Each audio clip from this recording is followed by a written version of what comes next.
The views expressed here are my own and should never be regarded as fact. Please do your own research and add to the conversation. Well, hello everybody. Welcome to the Talking Safa. Thank you so much for joining me. If you like this video, please click and subscribe. I would really appreciate that.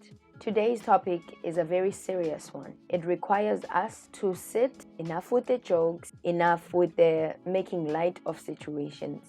We really need to have a very serious and in-depth conversation about topics surrounding this nature. I do have to tell you that if you are triggered in any way, please do click out. Today's topic is about prison rape. In particular, I'm going to talk more about the recent viral video about the prison inmate that was caught on camera having sex with a female prison guard. As you have seen on social media, it did make the rounds and people have a lot of opinions about this particular topic, but I just wanted to have a little bit of an input to the conversation. I also want us to talk more about what is it that we are not being told, or what is this conversation that we are not having as a country in general. First, I'm going to talk more about what we know about the situation already, or situations of this nature, rather.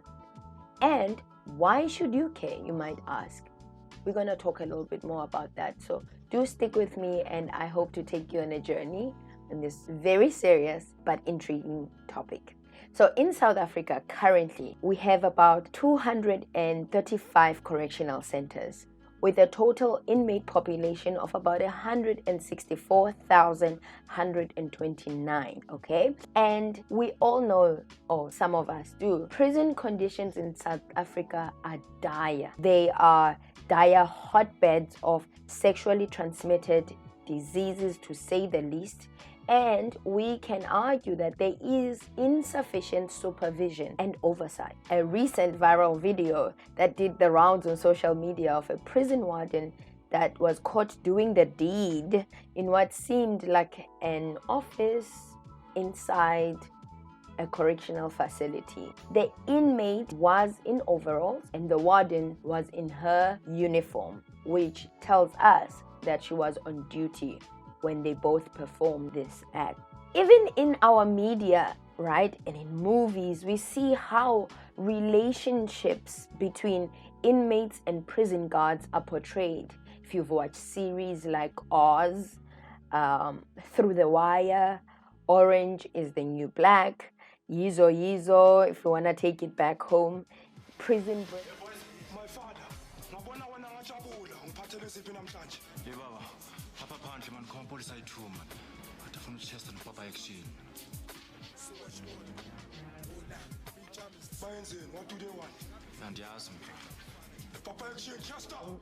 Prison Break, Locked Up, etc. We can see how relationships between prison inmates and prison guards are portrayed in those movies and series. Now, we cannot talk about this issue and not look at the history that surround issues of this nature. I, for one, want to know what's the story behind the story. Because it's easy for us to, when we see issues like this pop up on our news outlets, it's easy for us to discard them. And it's easy for us to say and put judgment and say, oh, she needs to lose her job, or how come she doesn't respect her body, or what was she thinking, etc. Because when news of this nature get exposed, scandals like these get exposed, they are usually met with uproar and they sell. Very, very little or no effort at all is put to try and understand the why factor. Why are people doing what they are doing? Even this particular sensational scandal itself, we hear a lot about the act, caught having sex, and we hear a lot about the parties that are involved. We know their occupation, we know where they were, but we are never hinted or even led to a possible reasoning behind the action itself. I guess we'll never know Because are we truly interested to tackle the issues surrounding prisons in South Africa? Or do we prefer the scoops and the scandals to sell our newspapers? Questions need to be asked to both parties, the inmate and the prison guard, as to why and on what level did they engage in sexual relations with one another. We might be surprised that even both of them, they truly went in this thing for different reasons altogether. Now, I'm going to put the link of the article below. I'm not going to read it. I'm going to allow you to read it yourself. And then I will discuss a little bit about it further. Now, assuming that you've read this article, you might be asked, why should I care? Yeah, why should you care? The reason being is that many people don't realize that what happens inside prison can affect them in their lives, both indirectly and directly. Prison conditions do not only threaten the health of people incarcerated within them, the prison staff and the population at large are at risk because inmates are not just a static population. They move in and around the system, in our communities, back in jail, back into our communities, right? So therefore, addressing violence, all forms of violence inside prison is crucial, not only for the prisoner's health and well-being, but also the general public. Now, historically, prison guarding was a male-dominated industry, right? But along with the progressive change of introducing women into that sector, it has come and it was met with stories of sex between or sexual relations between inmates and female prison guard. Not to say that male prison guards do not partake in this situation, but because of the nature of this presentation, we are going to focus more on the female sexual relations with inmates. A lot of these stories mostly happen in America, or rather, let's just say, are mostly documented in America, and the rest of the world follows. So, to me, it tells me that this is not a new phenomenon at all. Take the following stories, for example. This is Mr. Tevon White, right? Or is it Tevon or Tavon? Mr. Tevon White. He impregnated 4 female prison guards back in 2015. And surprisingly, the women were alleged to have been involved in Mr. Tevon's gang and helped him smuggle stuff inside prison. So drugs, cell phone, etc. And then we have our famous couple.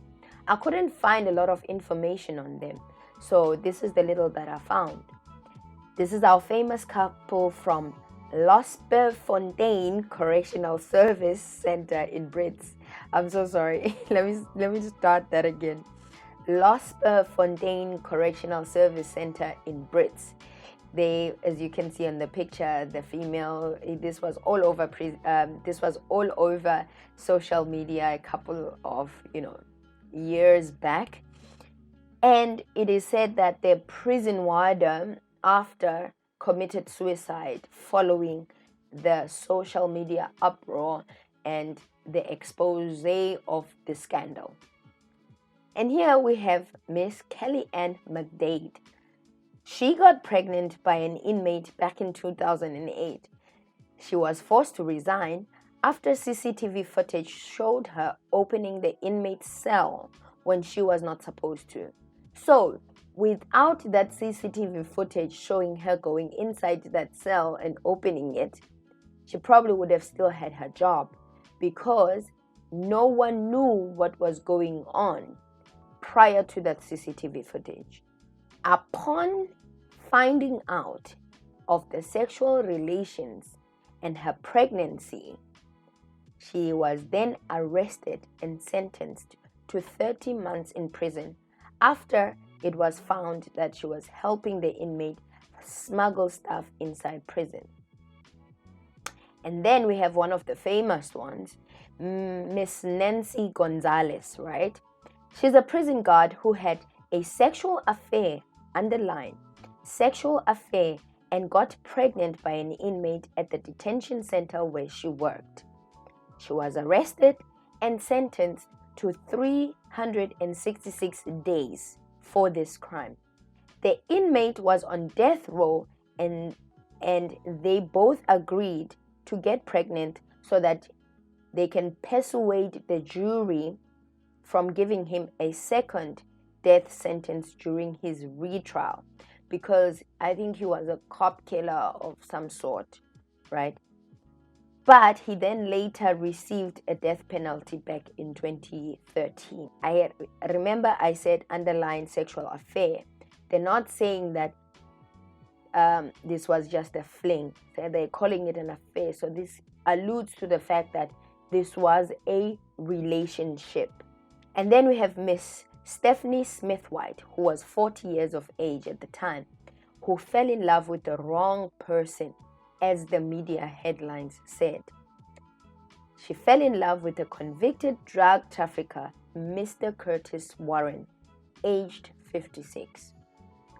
Remember, Miss Gonzalez had a sexual affair. Miss Stephanie Smith-White fell in love with the wrong person. So it also alludes to a relationship.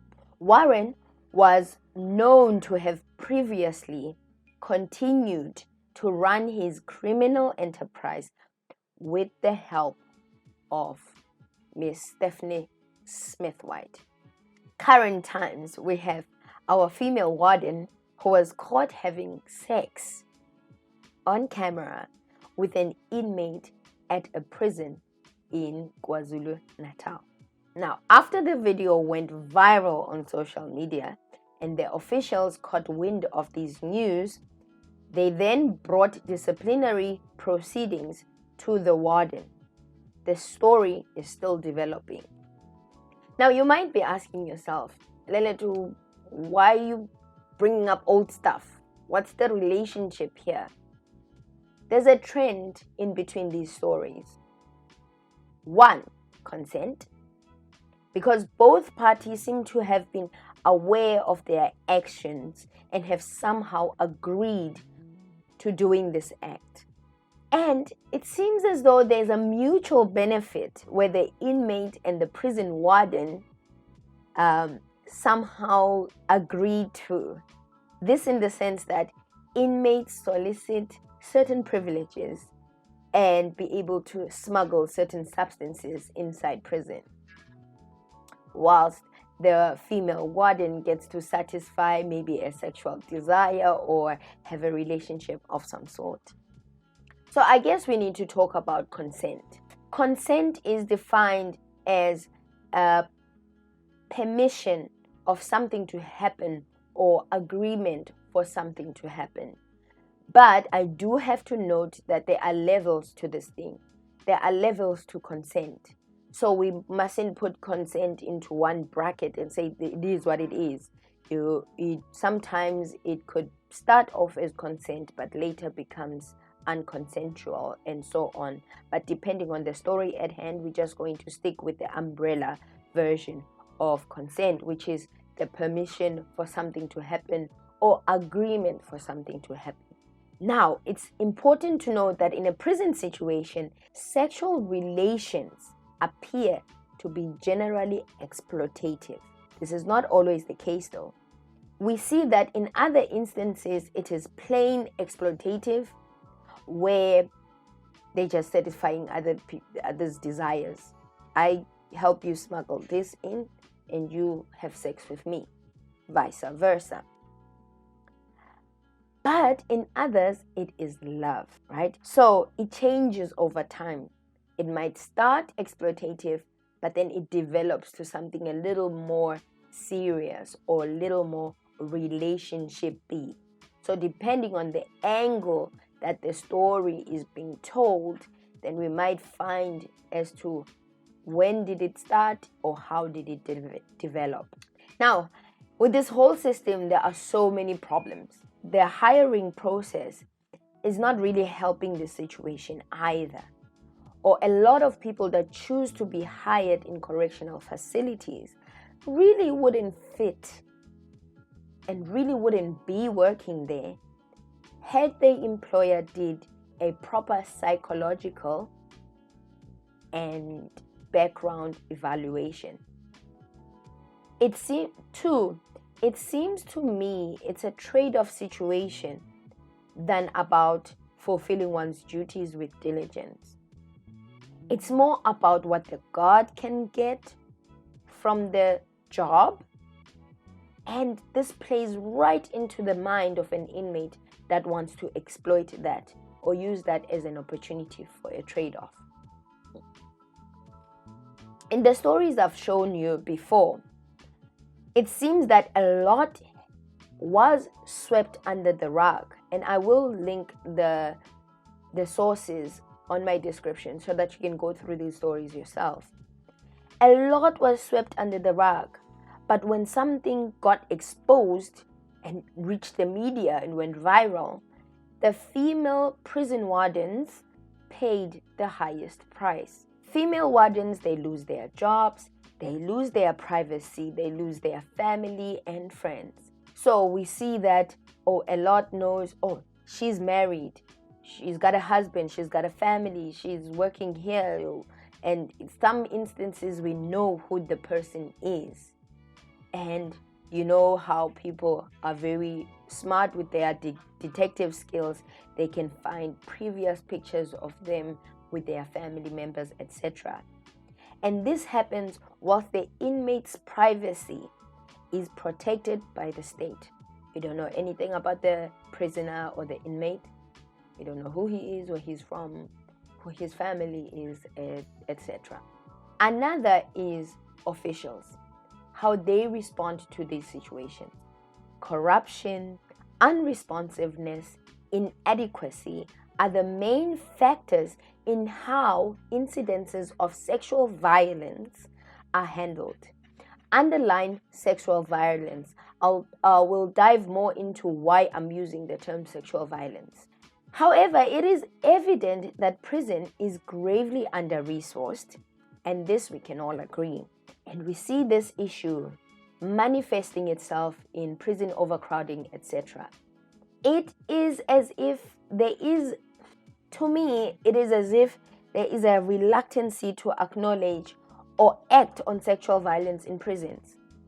And this is the narrative or wave in South Africa in all spheres in the country, where there's a sense of chill or dragging one's feet instead of attending to social ills with swiftness. There are problems that need to be attended to, and there are needs that need to be met. And yes, sex is part of that. So why are you shocked? Why should you be?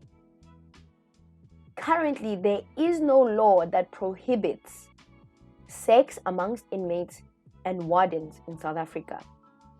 I stand to be corrected with this one, but from what I've gathered so far, there is nothing definite to say this is what it is. It's almost like it's an unwritten rule in South Africa. There is a code of conduct, yes, that binds the prison warden with the oath of their office. But I would have wanted or would have liked to see the act and the law that it falls under, where it prohibits such instances or such relations rather. For example, in America, when this whole thing was going viral, where it was a recurring theme, where inmates impregnate prison wardens and it goes viral, etc. Congress back in 2003 passed the Prison Rape Eliminations Act, which promoted a zero tolerance for inmate rape. Under this law, federal law criminalizes any sexual relations between officials and inmates because inmates cannot legally give consent, hence the term rape. So, even if a sexual act would have been considered consensual if it occurred outside prison, but by law it is considered criminal because it happened within prison walls. So therefore, it would be assumed that the rule applies as well in South Africa, considering that there's a code of conduct that somehow prohibits inmates and wardens from having sexual relations. Therefore, would it be not the right time to talk about conjugal rights in South Africa? Now, before we talk about conjugal rights, we need to understand something about needs. So, I want to lead you to Abraham Maslow's hierarchy of needs. This is a theory by Abraham Maslow, which puts forward that people are motivated by 5 basic categories of needs. But I want to point you to 2 things that I think sex fulfills: a basic need, a physiological need of reproduction, and a psychological need of belonging and love, etc. Because we are motivated by these needs. So you find that if a person's needs are not taken care of, it leads to change in behavior. So how they behave can allude to what needs they needed and what needs they lacked. So therefore, sex is very, very important in the sense that it covers 2 needs, as opposed to water, for example, which covers a more physiological need. So it cannot be ignored. It's very important. And then this brings us to conjugal rights. As mentioned before, there is a sense of denial about whether sex happens in prison. It is an uncomfortable truth, so to speak, and it finds itself swept under the rug rather than effectively dealt with. The closest we are to acknowledging sex in prisons is supplying condoms, so that it looks as though we are doing something about this or we are acknowledging this. But we often fail to realize that issues that indeed affect prison spill way beyond prison walls, and they even lead to social problems in our communities. Prison rape, sex, conjugal rights are part of those uncomfortable truths we unfortunately need to talk about. In prison are human beings, and they have needs and they have desires. Sex can and is used to perpetuate violence, to fill a psychological need and a physiological need. And this, unfortunately, no longer be avoided. Sex can be coercive in prison, and this can no longer be alleged. It should be acknowledged as fact. There needs to be a clear law that states the violation and the possible punishment thereafter for both parties involved. And somehow the whole system needs to be intertwined in that as a whole for failing to protect itself, the inmates, and the wardens or authorities. The inmate, whilst incarcerated, is at the care of the state. Therefore, the state and its authorities should be dealt with more harshly on the ground of gross negligence should any harm come to either party. So the system as a whole needs to take responsibility for what happens inside prison. If a person is raped, we blame the system, yes, because it has failed, 1, to acknowledge that this happens, 2, to deal with it accordingly, and 3, it has neglected its core responsibilities, its stakeholders. Sexual transmitted diseases, right, are not just a prison health problem. They are a public health issue. Therefore, the issue of safe sex inside prison should stretch beyond the issuing of condoms. There needs to be a creation of an environment that is safe, where if sex happens, it happens safely, and it is not coercive, and it is not violent. The media thrives on sensationalism and dwelling on hot topics. Today it's this issue, tomorrow it's that issue, and no follow-up. This issue is not an isolated issue. It happened before. It is happening. It happens in other parts of the world too. Now that we see that this is a recurring phenomenon in South Africa, there needs to be a swift action and response to combat the narrative.